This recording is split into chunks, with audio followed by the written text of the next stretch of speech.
આજે આપણે બનાવીશું ચોકલેટ કેક. એ પહેલાં મેં ટૂટી-ફૂટીવાળી કેક બનાવી હતી એવી જ રીતે. તો પહેલાં મેં એક બાઉલ લીધું છે, તેને ચાળણી લીધી છે. તેમાં પહેલાં 1 વાટકો મેંદાનો લોટ, 1 વાટકો કોકો પાવડર અને 1 વાટકો કસ્ટર્ડ પાવડર લીધો છે અને 1 ચમચી બેકિંગ પાવડર અને અડધી ચમચી બેકિંગ સોડા નાખીને તેને ચાળી લીધું છે. તો ચાળ્યા બાદ તેમાં થોડું દૂધ નાખીને તેને આપણે હલાવી લઈશું.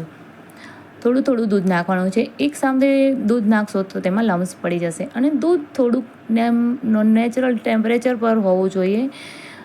અને ત્યારબાદ તેમાં ખાંડ દળેલી એડ કરીશું. 5 ચમચી મેં ખાંડ અહીંયા એડ કરી છે. તમે તમારા સ્વાદ મુજબ ખાંડ એડ કરી શકો છો. મીઠું પસંદ હોય તે વધારે ખાંડ નાખી શકે છે, ઓછું ગળ્યું હોય તે ઓછી નાખી શકે છે. ત્યારબાદ તેને મિક્સ કરી લેશું. એટલે એકદમ મિક્સ થઈ જાય, સરસ મજાનું બધું એકદમ મિક્સ કરાય. ત્યારબાદ મેં ચોકલેટ એસન્સ નાખ્યો છે ચમચીમાં લઈને અને ત્યારબાદ અહીંયા મેં 2 ટેબલ સ્પૂન તેલ એડ કર્યું છે. તમે આની જગ્યાએ બટર અથવા ઘી પણ યુઝ કરી શકો છો અને બધાને હલાવીને એકદમ મિક્સ કરી લેવાનું છે.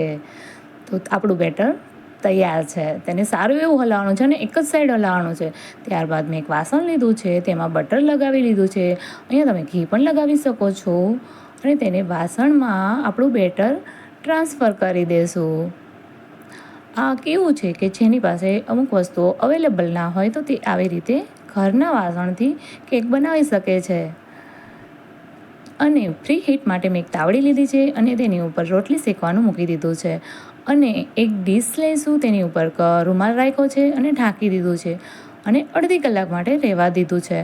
ત્યારબાદ જોઈ શકો છો કે આપણી કેક તૈયાર છે. ગેસ બંધ કરી દીધો છે અને કેકને નીચે ઉતારી લીધી છે. ત્યારબાદ તેને આપણે બીજા એક ડીશમાં ટ્રાન્સફર કરી લેશું. તો નીચેથી અને ઉપરથી બંને બાજુથી એકદમ સરસ મજાની આપણી કેક તૈયાર છે, બજાર જેવી.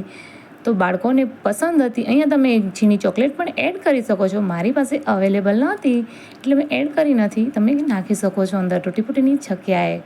તો એકદમ મસ્ત કાપીને હું તમને બતાવું છું. એકદમ ફ્લફી તૈયાર થઈ છે અને મારા બાળકોને બહુ જ પસંદ આવે છે.